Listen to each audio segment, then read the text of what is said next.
Sungai Musi mengalir melalui Palembang. Airnya membawa kisah orang-orang yang bangga. Di jantung sejarah mereka berdiri sosok yang sangat berani dan tangguh, Sultan Mahmud Badarudin II. Beliau adalah Sultan Palembang yang ke-22. Beliau memerintah dari tahun 1803 hingga 1821. Tapi beliau bukan hanya seorang penguasa. Beliau adalah suar harapan. Beliau adalah simbol perlawanan terhadap keserakahan penjajah. Mahmud Badarudin II adalah seorang pejuang yang terampil dan diplomat yang cerdik. Beliau memahami perubahan angin kekuasaan.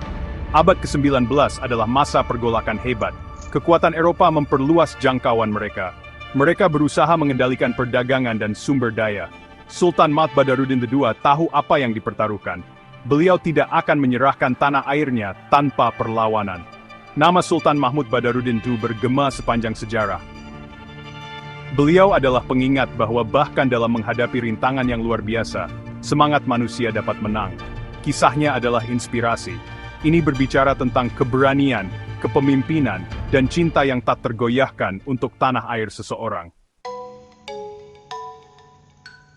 Selat Malaka selalu menjadi persimpangan jalan. Selat ini menghubungkan timur dan barat. Ini adalah jalur air penting untuk perdagangan. Pada abad ke-19, kekuatan Eropa bentrok memperebutkan kendalinya. Perusahaan Hindia Timur Belanda, atau VOC, telah membangun kehadiran yang kuat. Mereka berusaha memonopoli perdagangan rempah-rempah yang menguntungkan. Namun, Inggris adalah kekuatan yang sedang naik daun.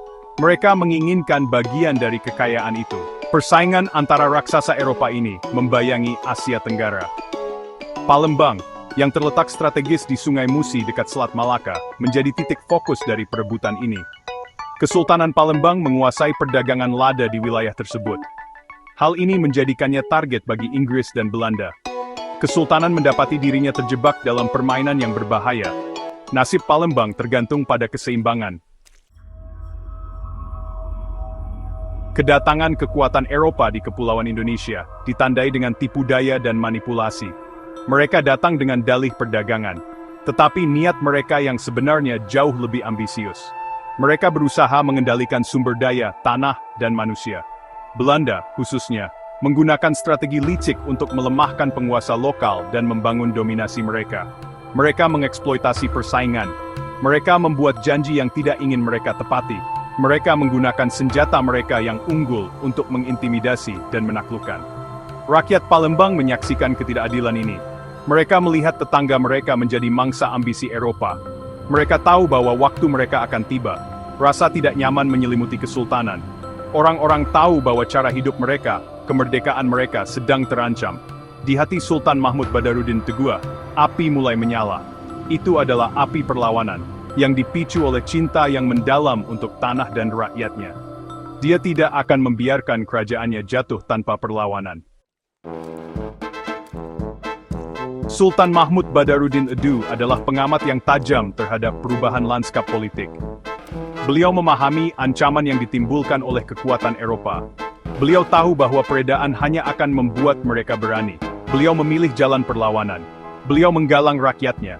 Beliau mempersiapkan mereka untuk konflik yang tak terelakkan. Beliau memperkuat pertahanannya. Beliau menjalin aliansi dengan kerajaan lain yang menghadapi ancaman serupa. Beliau tahu bahwa persatuan adalah yang terpenting dalam menghadapi musuh yang begitu tangguh. Tekad Sultan bergema di seluruh Palembang. Rakyat yang terinspirasi oleh keberanian pemimpin mereka, berjanji akan memberikan dukungan penuh. Mereka siap berjuang untuk kebebasan mereka. Panggung telah disiapkan untuk konfrontasi yang akan menentukan nasib Palembang. Perlawanan yang dipimpin oleh Sultan Mahmud Badarudin II bukan hanya tindakan pembangkangan. Itu adalah kampanye yang direncanakan dan dilaksanakan dengan cermat.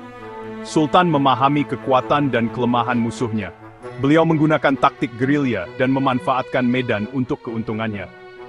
Sungai dan rawa Palembang menjadi sekutunya. Para prajuritnya, yang terampil dalam peperangan darat dan laut, mengganggu orang Eropa.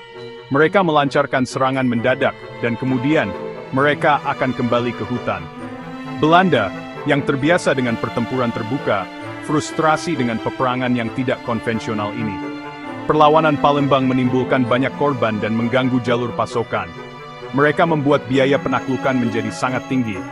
Tetapi Sultan tahu bahwa dia sedang berjuang dalam pertempuran yang tidak seimbang.